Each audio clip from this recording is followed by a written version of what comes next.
तो चलिए आज इंटरनेट के अगले बड़े चैप्टर को समझते हैं। ये एक ऐसा फंडामेंटल शिफ्ट है जो ये तय करेगा कि ऑनलाइन दुनिया की असली पावर किसके हाथ में होगी, बड़ी बड़ी कंपनीज के या फिर हम जैसे आम यूजर्स के। शुरू करते हैं वेब 2 से वेब 3 का ये सफर। सबसे पहले एक सवाल सोच कर देखिए, जब हम कोई फोटो पोस्ट करते हैं या कोई मैसेज भेजते हैं तो उस डेटा का असली मालिक है कौन? ये सुनने में तो एक सिंपल सा सवाल लगता है ना, लेकिन इसका जवाब ही डिजिटल ओनरशिप और कंट्रोल की पूरी बहस की जड़ है। देखिए, भविष्य को समझने के लिए पहले आज की रियलिटी को समझना जरूरी है।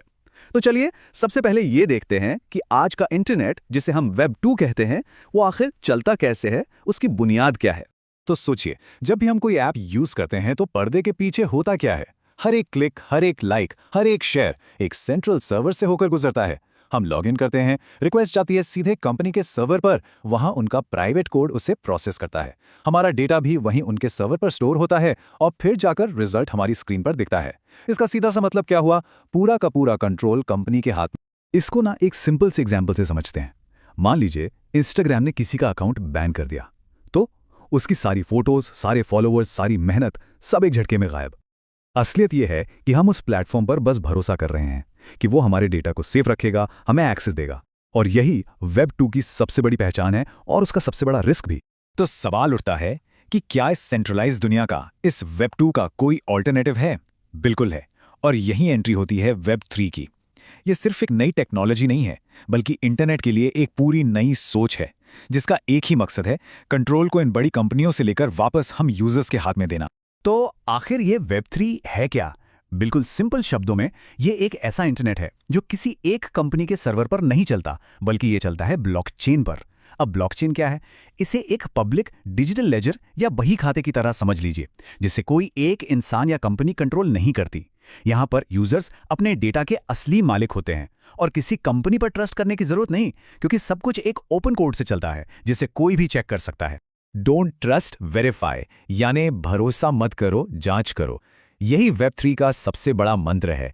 ये सोच हमें कंपनीज पर आंख बंद करके विश्वास करने से हटाकर एक ऐसे सिस्टम की तरफ ले जाती है जहां हर चीज कोड पर चलती है और सब कुछ ट्रांसपेरेंट है। यहां कोई भी खुद देख सकता है कि रूल्स क्या हैं और वो कैसे काम कर रहे हैं। लेकिन हमें वेब 3 की जरूरत ही क्यों पड़ी? क्योंकि आज के इंटरनेट में कुछ बड़ी प्रॉब्लम्स हैं, जैसे हमारे डेटा का एक्सप्लॉयटेशन, कुछ गिनती की कंपनीज की पूरे मार्केट पर मोनोपोली, प्लेटफॉर्म्स का अपनी मर्जी से किसी को भी सेंसर कर देना और सिस्टम में ट्रांसपेरेंसी की कमी। वेब 3 इन्हीं सभी प्रॉब्लम्स का सॉल्यूशन बनने की कोशिश है। तो चलिए अब वेब 2 और वेब 3 के आर्किटेक्चर का एक डायरेक्ट कंपैरिजन करते हैं। इससे बिल्कुल साफ हो जाएगा कि ये बदलाव आखिर कितना फंडामेंटल, कितना बुनियादी है। आइडेंटिटी की बात करते हैं। वेब 2 में हमारी पहचान क्या है? एक ईमेल और पासवर्ड, जिसे हम एक तरह से उस प्लेटफॉर्म से उधार लेते हैं। वहीं वेब 3 में हमारी आइडेंटिटी है हमारा क्रिप्टो वॉलेट। ये एक ऐसी यूनिवर्सल डिजिटल चाबी है जिसके मालिक सिर्फ और सिर्फ हम हैं, और इसे हम किसी भी वेब 3 ऐप में यूज कर सकते हैं। अब बात करते हैं बैक एंड लॉजिक की। वेब 2 में ऐप के सारे नियम, सारा कोड कंपनी के सर्वर पर बंद दरवाजों के पीछे चलता है। हम उसे देख नहीं सकते, लेकिन वेब 3 में यही नियम स्मार्ट कॉन्ट्रैक्ट्स के रूप में एक ओपन ब्लॉकचेन पर चलते हैं। स्मार्ट कॉन्ट्रैक्ट्स ये बस कोड में लिखे रूल्स हैं जो ऑटोमेटिकली एग्जीक्यूट होते हैं, बिना किसी बीच बचाव के और बिल्कुल ट्रांसपेरेंट तरीके से। और अब आते हैं सबसे बड़े, सबसे जरूरी डिफरेंस पर, डेटा ओनरशिप।